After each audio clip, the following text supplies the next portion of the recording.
Hi dears, welcome back. ഇപ്പോൾ ചക്കയുടെയും മാങ്ങയുടെയൊക്കെ കാലമാണ്. ചക്കക്കുരു മാങ്ങയും കൊണ്ട് ചോറിൻ്റെ കൂടെ കഴിക്കാൻ പറ്റിയ നല്ല ടേസ്റ്റി ആയിട്ടുള്ളൊരു കറി തയ്യാറാക്കി നോക്കാം.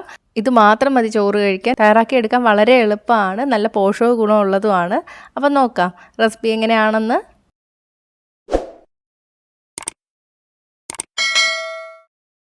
അപ്പോൾ ഞാനിവിടെ 1/2 കപ്പ് ചക്കക്കുരു തോലൊക്കെ കളഞ്ഞിട്ട് കഴുകി വൃത്തിയാക്കിയതിന് ശേഷം 2ആയിട്ട് മുറിച്ച് വച്ചിട്ടുണ്ട്. അപ്പോൾ നിങ്ങൾക്ക് ചെറിയ കഷ്ണങ്ങൾ മതിയെങ്കിൽ 4ആയിട്ട് വേണമെങ്കിലും മുറിക്കാം. പിന്നെ ഒരു മീഡിയം സൈസ് മാങ്ങ എടുത്ത് വെച്ചിട്ടുണ്ട്. മാങ്ങയുടെ അളവ് അതിൻ്റെ പുളിപ്പിനനുസരിച്ചിട്ടായിരിക്കും കേട്ടോ. പുളി കൂടുതലുള്ള മാങ്ങയാണെങ്കിൽ അരമുറിയൊക്കെ ചേർത്താൽ മതിയാവും. അപ്പം മാങ്ങ കഴിച്ച് നോക്കിയതിന് ശേഷം അതിൻ്റെ അളവ് എടുക്കുക. അധികം പുളിപ്പില്ലാത്ത മാങ്ങയാണെങ്കിൽ നമുക്ക് ഒരു മാങ്ങയൊക്കെ ചേർക്കാം. ഇനി ഈ മാങ്ങ കഴുകി വൃത്തിയാക്കിയതിന് ശേഷം ചെറിയ കഷ്ണങ്ങളാക്കി മുറിച്ചെടുക്കാം. അപ്പോൾ ദാ മുറിച്ചെടുത്തിട്ടുണ്ട്. ഇത് ഏകദേശം ഒരു 1/4 കപ്പോളം മാങ്ങ വരും. നമുക്കിത് വേവിച്ചെടുക്കാം. ഞാനൊരു പാനിലോട്ട് ചക്കക്കുരു ഇട്ട് കൊടുത്തിട്ടുണ്ട്. ചക്കക്കുരു നികർന്ന് നിൽക്കുന്ന രീതിയിൽ വെള്ളം ഒഴിച്ചു കൊടുക്കാം. 1/4 ടീസ്പൂൺ മഞ്ഞൾപ്പൊടിയും കുറച്ച് ഉപ്പും കൂടെ ചേർത്ത് കൊടുത്തിട്ട് ചക്കക്കുരു നന്നായിട്ട് വേവിച്ചെടുക്കാം. അപ്പം നിങ്ങൾക്ക് ചക്കക്കുരു നന്നായിട്ട് വെന്തുടഞ്ഞ് വരണമെന്നുണ്ടെങ്കിൽ കുക്കറിലിട്ടിട്ട് വേവിച്ചെടുക്കാം. 1-2 വിസിൽ മതിയാവും. വെന്തുടയണ്ടെന്നുണ്ടെങ്കിൽ ഇതേപോലെ പാനിലിട്ടിട്ട് വേവിച്ചെടുത്താൽ മതി. മീഡിയം തീയിലിട്ടിട്ട് വേവിച്ചെടുക്കാം. ഒരു 15 മിനിറ്റൊക്കെ ആകുമ്പോഴേക്ക് ചക്കക്കുരു നന്നായിട്ട് വെന്ത് വരും. ഇനി ഇതിലോട്ട് 1/4 ടീസ്പൂൺ മുളക് പൊടി ചേർത്ത് കൊടുക്കുകയാണ്.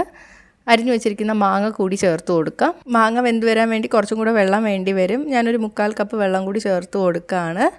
ഒന്ന് ഇളക്കിയതിന് ശേഷം ഉപ്പ് നോക്കുക. ഉപ്പ് കുറവാണെങ്കിൽ ചേർത്ത് കൊടുക്കുക കേട്ടോ.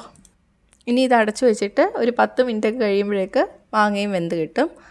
ആ സമയം കൊണ്ട് നമുക്കിതിൽ ചേർക്കാനുള്ള അരപ്പ് തയ്യാറാക്കി എടുക്കാം. ഞാനിവിടെ 1/2 കപ്പ് തേങ്ങ എടുത്ത് വെച്ചിട്ടുണ്ട്. 1/4 ടീസ്പൂൺ നല്ല ജീരകം, അരമുറി പച്ചമുളക്. ഇത് നല്ല എരിവുള്ള മുളകാണ്, അതുകൊണ്ടാണ് അരമുറി ചേർത്തത്. എരിവൊക്കെ നിങ്ങളുടെ ടേസ്റ്റിനനുസരിച്ചിട്ട് വ്യത്യാസം വരുത്താം. 1/4 ടീസ്പൂൺ മഞ്ഞൾപ്പൊടി, ഒരു വെളുത്തുള്ളി. ഇതെല്ലാം കൂടെ മിക്സിയുടെ ജാറിലിട്ടിട്ട് കുറച്ച് വെള്ളം കൂടെ ചേർത്തിട്ട് നന്നായിട്ട് അരച്ചെടുക്കാം. ഞാനിപ്പോൾ കുറച്ച് ചൂടുവെള്ളമാണ് ഒഴിച്ചു കൊടുക്കുന്നത്. ചൂടുവെള്ളം ഒഴിച്ചാൽ പെട്ടെന്ന് തന്നെ അരഞ്ഞ് കിട്ടും. ഇതുപോലെ അരച്ചെടുക്കുക. ഇപ്പോൾ മാങ്ങയൊക്കെ വെന്ത് വന്നിട്ടുണ്ട്. ഈ സമയത്ത് നമ്മൾ അരച്ച് വെച്ചിരിക്കുന്ന അരപ്പ് കൂടി ചേർത്ത് കൊടുക്കാം. നന്നായിട്ട് ഇളക്കി കൊടുക്കുക. ഇനി ഇതൊരു 5 മിനിറ്റ് നന്നായിട്ട് തിളച്ച് വരണം. തിള വന്ന് തുടങ്ങിയിട്ടുണ്ട്. ഇനി നമുക്ക് തീ ഓഫ് ചെയ്യാം.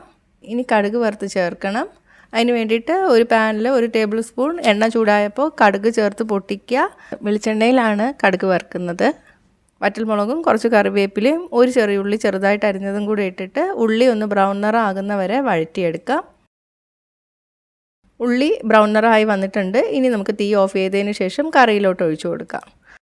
നന്നായിട്ട് ഇളക്കി കൊടുക്കുക. അപ്പോൾ ഇത്രയേ ഉള്ളൂ, നമ്മുടെ കറി റെഡിയായിട്ടുണ്ട്. അപ്പോൾ നല്ല ടേസ്റ്റി ആയിട്ടുള്ളൊരു കറിയാണ് കേട്ടോ. ഇത് മാത്രം മതി ചോറ് കഴിക്കാൻ വേണ്ടിയിട്ട്. തയ്യാറാക്കി നോക്കുക. നല്ല പോഷക ഗുണവും ഉള്ളതാണ്. ട്രൈ ചെയ്തിട്ട് നിങ്ങളുടെ അഭിപ്രായങ്ങൾ കമൻറ്റ് ചെയ്യുക. ഇഷ്ടമായെങ്കിൽ ലൈക്കും ഷെയറും ചെയ്യുക. ഇഷ്ടപ്പെട്ടില്ലെങ്കിൽ ഡിസ്ലൈക്കും ചെയ്യുക. കൂടുതൽ റെസിപ്പികൾക്കായിട്ട് ചാനൽ ഇതുവരെ സബ്സ്ക്രൈബ് ചെയ്തിട്ടില്ലെങ്കിൽ സബ്സ്ക്രൈബ് ചെയ്യാനും മറക്കല്ലേ. അടുത്തൊരു റെസിപ്പി ആയിട്ട് കാണാം. ബൈ.